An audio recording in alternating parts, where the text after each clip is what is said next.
Sah, selalu ada hikmah. Bismillahirrahmanirrahim. Assalamualaikum warahmatullahi wabarakatuh. Alhamdulillah segala puji bagi Allah dan mari kita bersalawat kepada baginda Rasulullah Muhammad sallallahu alaihi wasallam.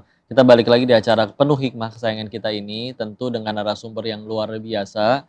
Kali ini seorang guru yang luar biasa yang perjalanan menuntut ilmunya amat sangat tidak mudah, tapi sekarang sudah selesai pendidikan tertingginya PKS 3 dan juga aktif menuliskan buku-buku belajar bahasa Inggris. Semoga jadi pahala jariah yang mengalir luar biasa bagi beliau ya. Kita langsung aja tanya-tanya kepada guru kita, Bapak Otong Setiawan Tihari. Assalamualaikum, Pak Otong. Waalaikumsalam warahmatullahi Nama wabarakatuh. belakang saya Indonesianya Denny Setiawan juga, Pak. Sama ya. Iya, Pak Otong. Pak Otong izin tanya-tanya ya. Iya, baik. Pak Otong, Masya Allah. Ceritain dong, apa nih perjuangan paling luar biasanya dari awal terlahir di keluarga kita yang mana nggak bisa milih ya. Tapi ada yang bisa mudah sekali untuk sekolah atau bahkan bangun sekolah sendiri. Tapi kan nggak semuanya seberuntung itu. Awalnya orang tua saya itu bangkrut usahanya. Yang Mm-mm. menanggung beban keluarga adalah ibu. Mm-mm. Saya sangat prihatin dan kasihan pada ibu. Ibu itu harus membiayai 7 anak Bapak 7 sendirian. bersaudara? 7 bersaudara. Oh, Saya anak keempat. Masya Allah. Kakak saya perempuan semua, saya laki-laki paling besar. Oh, Masya Saya Allah. berpikir karena saya anak laki-laki paling besar, kalau saya tidak menjadi beban ibu, minimal ibu diringankan Iya. bebannya.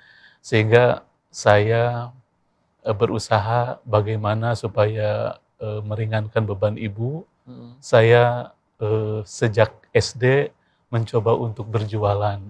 Berjualan itu minimal untuk menghidupi diri Diri sendiri. sendiri, nggak minta uang jajan lah ya. Betul. Kalau bisa saya juga mungkin memberi sedikit pada orang tua. Bisa ngasih ya. Nah, Bangkrutnya tadi tahun berapa, Pak? Maaf. saya SD sekitar kelas 2 naik kelas 3 ya. Oke. Jadi mungkin tahun 82 atau 83 ya. Itu saya berangkat ke Pasar Baru Kuningan jam 2 pagi. Jadi orang sedang lelap-lelapnya tidur, saya pergi ke pasar untuk berjualan. Kenapa jualannya pagi? Karena belum banyak saingan kalau pagi. Iya. Nah, pagi-pagi biasanya banyak orang yang dari daerah-daerah membawa sayuran, membawa barang-barang iya, untuk pasar dijual. malam. Nah, untuk ke distributor gitu, mengirim. Nah, saya menjajakan ke mereka. Tapi perjuangan saya berarti saat orang lain masih lelap tidur, saya sudah harus keliling-keliling. Jam 2. Ya. Kemudian saya pulang sekolah juga lanjut berjualan. Karena kalau dengan berjualan itulah kira-kira saya bisa hidup dan menghidupi diri sendiri dan bisa meringankan beban orang tua. Jadi uang pangkal semuanya benar-benar sendiri, Pak? Setiap kali daftar Sejak ke SD SMA? semua oleh diri sendiri ya. Ada nggak sih, Pak, kejadian nyakitin atau nggak terlupakan atau jadi asongan, diusir, atau juga waktu itu orang tua ngelihatnya gimana, Pak? Waktu akhirnya yang lain masih pada bisa belajar atau bahkan masih tidur, ini udah harus berangkat. Yang saya rasakan begini, nasib terburuk dari orang miskin adalah direndahkan. Iya. Direndahkan itu sungguh sangat menyakitkan. Tapi faktanya memang saya dari keluarga miskin, saya berjuang untuk mengubah nasib, maka saya dihina di sekolah, disebut bau. Saya tidak marah, tetapi saya ingin menunjukkan bahwa suatu saat kalau saya bekerja sangat keras, usaha tidak akan menyalahi hasil. Iya. Itu prinsip saya. Oleh karena itu, saat itu itulah yang saya bisa lakukan dengan berjualan untuk mengubah nasib. Iya. Tapi saya tahu suatu saat saya harus maaf. Ingat masa lalu jadi agak dia. Saya berjanji pada diri sendiri, saya ingin menjadi orang yang berkontribusi tidak hanya untuk diri sendiri, tapi juga untuk keluarga dan untuk masyarakat. Maka lewat jalur pendidikanlah cara terbaik untuk mengubah pandangan orang, persepsi orang tentang kita. Maka saya semua jenjang sekolah Sikat saya habis coba semua, untuk Masya Allah. jalani. Gitu pemirsa ya, alhamdulillah. Kalau ada yang nggak bisa milih, terlahir di keluarga seperti apapun itu, direndahkan udah paling menyakitkan memang. Tapi kalau misalnya nggak ngapa-ngapain, berarti kita sedang memilih untuk terus direndahkan sampai kapanpun itu. Solusinya adalah tentu harus berubah seperti beliau ya, Masya Allah. Kita akan ambil hikmah lagi dari beliau, kalian jangan kemana-mana, tetap di selalu ada hikmah. Masya Allah. Kita buka dulu ya. Selalu ada hikmah. Pemirsa lihat, ini bukunya beliau, Functional English Grammar, yang tadi Koko coba tes ngerjain soalnya. Ada yang benar, tapi masih ada yang salah juga. Insya Allah, ini jadi tambahan ilmu, padahal baru duduk sebentar sama beliau ya. Kita bakal bahas lagi, lanjut kepada karyanya beliau, karena udah nyampe 191 buku. Itu Masya Allah. Emang ditarget, Pak? Gimana? Pada bulan Juli, maksud saya pada bulan Februari 191, terakhir bulan Juli 198 buku. Iya, itu 191 ternyata Februari 2025 ya Pak ya. Di Juli sudah ada 198. Bapak emang mentarget Pak? Harus misalkan kayak berapa bulan sekali terbit satu atau gimana Pak? Kalau target tidak ya, tapi di penerbit yang rutin menerbitkan buku saya semacam tim lead bank, jadi mereka memantau kebutuhan publik itu apa. Nah, lalu didiskusikan buku yang punya pangsa pasar apa, yang dibutuhkan oleh masyarakat, mendesak apa, maka buku itulah yang ditulis. Alhamdulillah. Terus emang sukanya sama Inggris Pak dari zaman sekolah itu? Sebetulnya terpaksa saya gitu bisa bahasa Inggris. Saya waktu SMA itu masuknya SPG. Sekolah Pendidikan Guru, di SPG itu hanya 2 semester ada bahasa Inggris.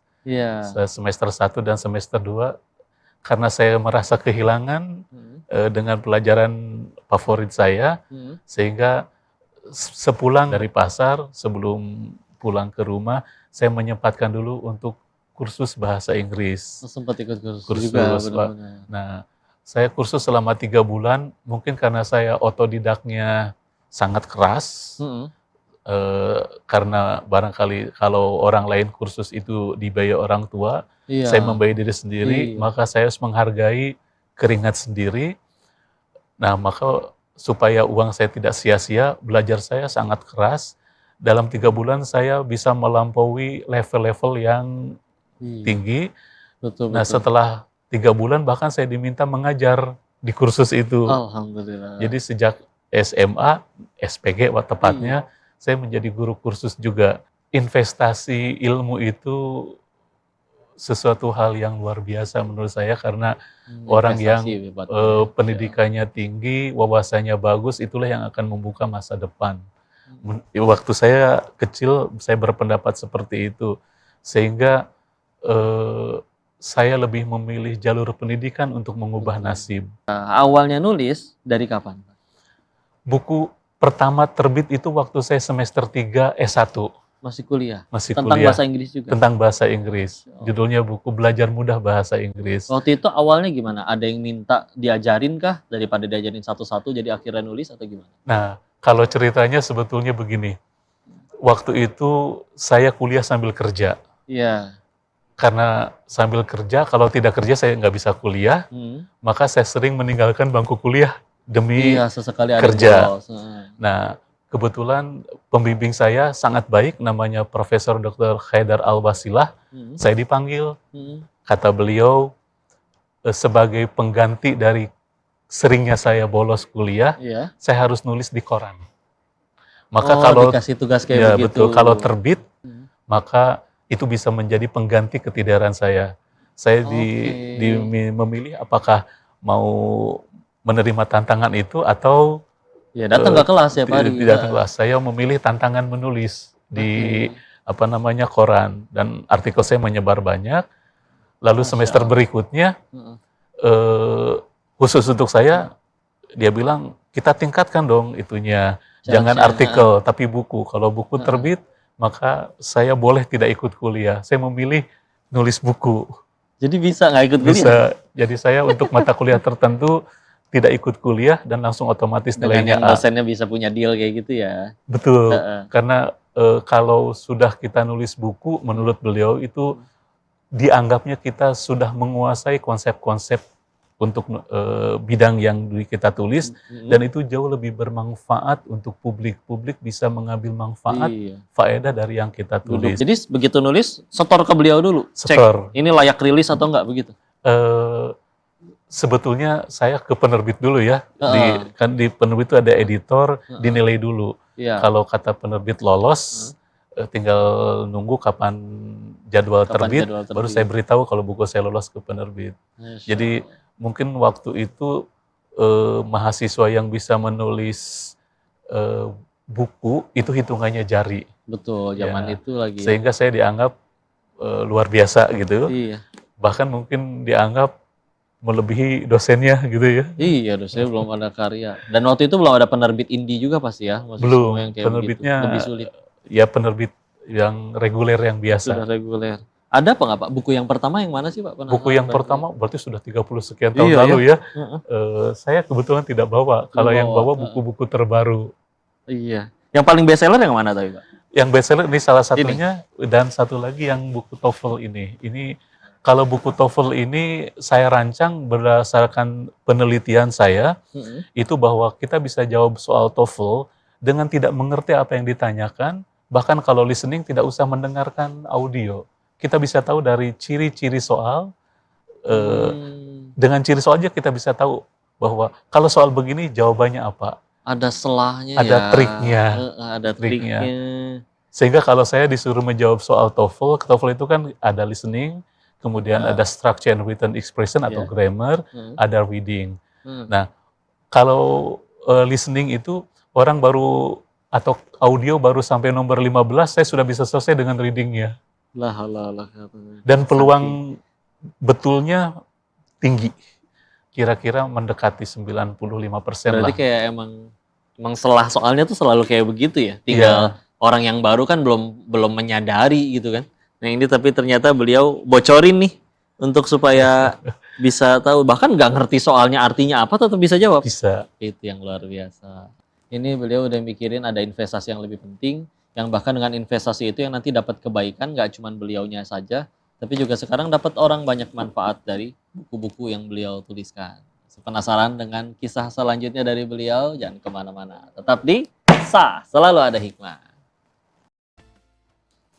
Sah, selalu ada hikmah. Balik lagi dengan guru kita Pak Otong ini yang luar biasa, Masya Allah. Pokok juga dapat info bahwa beliau ini pernah sampai diundang oleh Presiden Susilo Bambang Yudhoyono waktu itu Pak SBY, bahkan sampai ketemu juga dengan Pak Barack Obama, Presiden Amerika Serikat di saat itu ya. Gimana ceritanya Pak Otong? Saya cerita yang Barack Obama dulu ya. Oke. Ternyata di dua kisah ya. Oke, silakan. Saya mungkin dianggap penulis produktif, sehingga tim istana itu kan berkepentingan menghadirkan orang-orang yang dianggap punya karya. Saya di sana hadir sebagai seorang penulis produktif, sebagai tamu. Cuma kebetulan tidak sempat salaman saja dengan Obama, tapi itu buat saya sebuah penghargaan dan pengakuan. Nah, kebetulan dari kegiatan menulis ini, guru-guru saya yakin di Indonesia, tidak hanya di Jawa Barat, kebanyakan memakai buku yang saya tulis. Nah, karena itu atas usul guru-guru, saya terpilih menjadi juri tetap di pemilihan guru, kepala sekolah, dan pengawas berprestasi di Dinas Pendidikan Jawa Barat. Nah, Masya Allah. Karena saya terpilih menjadi juri tetap, saya diundang oleh Bapak SBY ke istana saat sekitar tahun 2011 atau 2012. Istana Merdeka? Istana Merdeka. Saat itu upacara 17 Agustus ya. Iya. Sebagai di sana sebagai juri berprestasi ya. Terus gimana Pak nurunin dari prestasinya Bapak itu kepada murid-murid?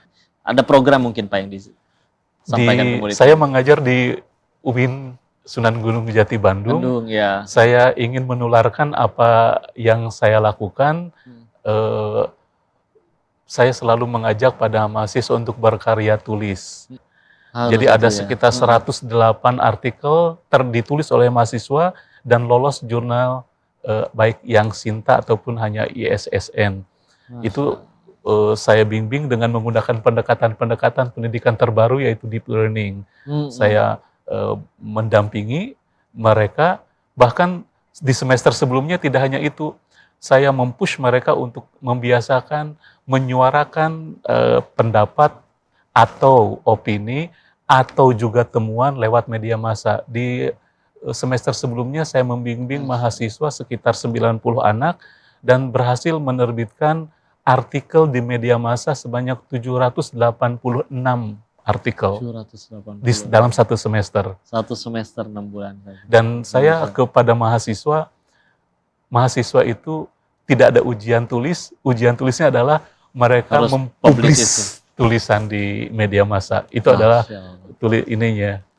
Iya, karena hasilnya pun nggak cuma nilai aja yang dinilai sama dosen. Kalau udah dipublish, dibaca oleh orang-orang, jadi manfaat. Itu lebih nyata Pak ya. Betul. Masya Allah. Terus akhirnya Pak, ada nggak buku yang sampai dijadiin rujukan Pak oleh lembaga-lembaga lain? Jadi pakai buku bahasa Inggrisnya jadi buku Bapak yang itu?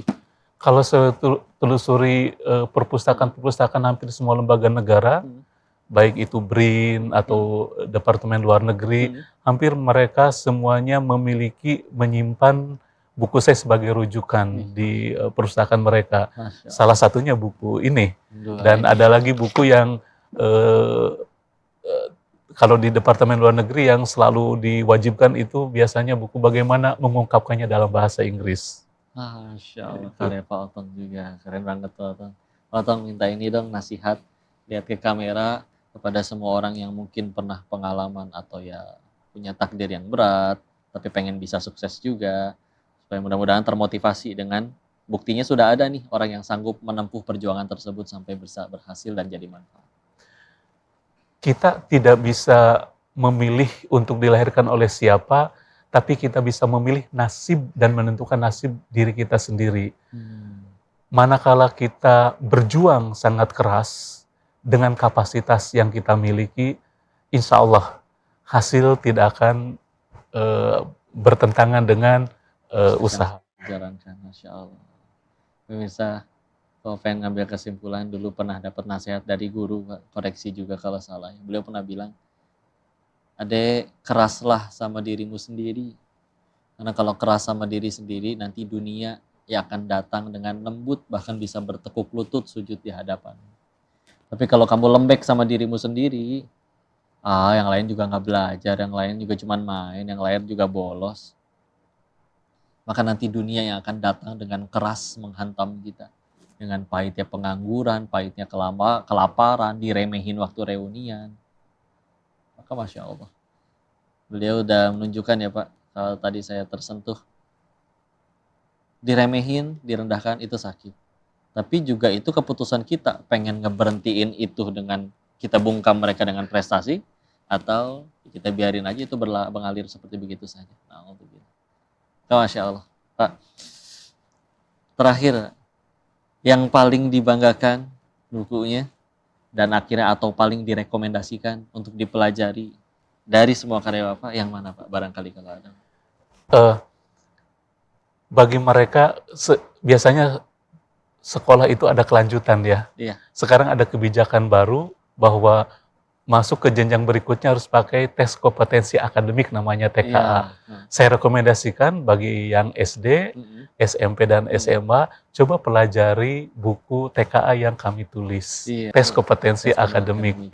Itu akan sangat membantu untuk melanjutkan studi.